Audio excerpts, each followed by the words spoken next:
السلام علیکم۔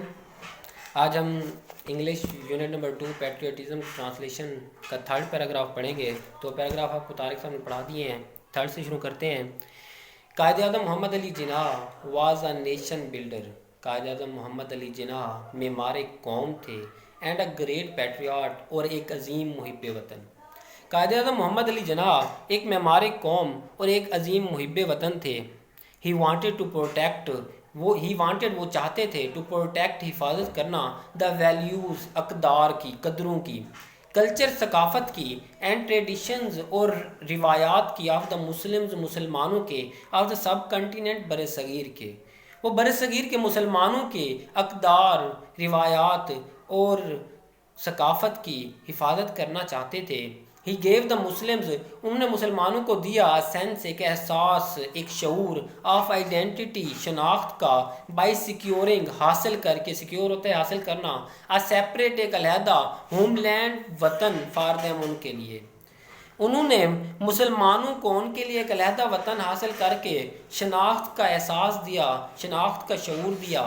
He said, انہوں نے کہا، وی مسٹ ڈیولپ، ہمیں فروغ دینا چاہیے، ہمیں پروان چڑھانا چاہیے، اے سینس آف پیٹریوٹزم، حب الوطنی کے جذبے کو، حب الوطنی کے احساس کو، وچ گیلونائز، جو متحرک کر دیتا ہے، اس آل، ہم تمام کو، انٹو ون یونائٹڈ، ایک متحد، اینڈ اسٹرانگ نیشن، اور ایک مضبوط قوم، نیشن، قوم۔ انہوں نے کہا کہ ہمیں حب الوطنی کے جذبے کو پروان چڑھانا چاہیے جو ہمیں ایک متحد اور مضبوط قوم بننے کے لیے متحرک کر دیتا ہے۔ دا اسپرٹ آف پیٹریوٹزم، حب الوطنی کا جذبہ، میکس اس اسٹے الرٹ، ہمیں چاق و چوبند رکھتا ہے، ہمیں مستعد رکھتا ہے، in the wake of foreign invasion, in the wake of, ایک ایڈیم ہے، اس کا مطلب ہوتا ہے کہ نتیجے میں، آف فارن انویژن، ایک کسی بیرونی حملے کے نتیجے میں ہمیں چاق و چوبند رکھتا ہے۔ حب الوطنی کا جذبہ ہمیں کسی غیر ملکی حملے کے نتیجے میں مستعد رکھتا ہے، چاق و چوبند رکھتا ہے۔ In the history of Pakistan, Pakistan کی تاریخ میں، دیر آر مینی انسٹینسز، کئی ایسے واقعات ہیں، وین پیپل، جب لوگوں نے لیڈ دیئر لائفز، اپنی جانوں کا نذرانہ پیش کیا، for the defence of the country, اپنے ملک کی حفاظت کے لیے۔ پاکستان کی تاریخ میں ایسی کئی مثالیں موجود ہیں، ایسے کئی واقعات موجود ہیں جہاں لوگوں نے اپنے وطن کی حفاظت کے لیے اپنی جانوں کا نذرانہ پیش کیا۔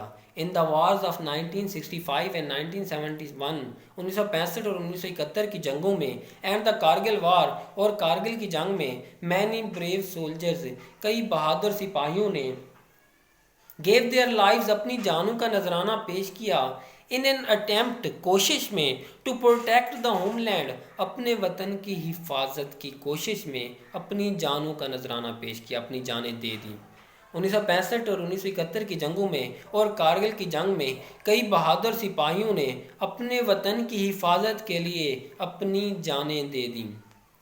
Captain Muhammad Sarwar, major Tufail Muhammad, major Aziz Bhatti, pilot officer Rashid Minhas, major Muhammad Akram, major Shabbir Sharif, سوار محمد حسین، لانس نائک محمد محفوظ، captain colonel Sher Khan, and حوالدار Lalak Jan, all embraced martyrdom, انہوں نے شہادت کو گلے لگا لیا، وائل فائٹنگ، لڑتے ہوئے، بریولی، بہادری سے، فار دیئر مدر لینڈ، اپنے وطن کے لیے۔ ان تمام نے اپنے وطن کے لیے لڑتے ہوئے شہادت کو گلے لگا لیا۔ آج کے لیے اتنا کافی ہے، باقی ہم کل پڑھیں گے۔ اپنا خیال رکھیے گا، اللہ حافظ۔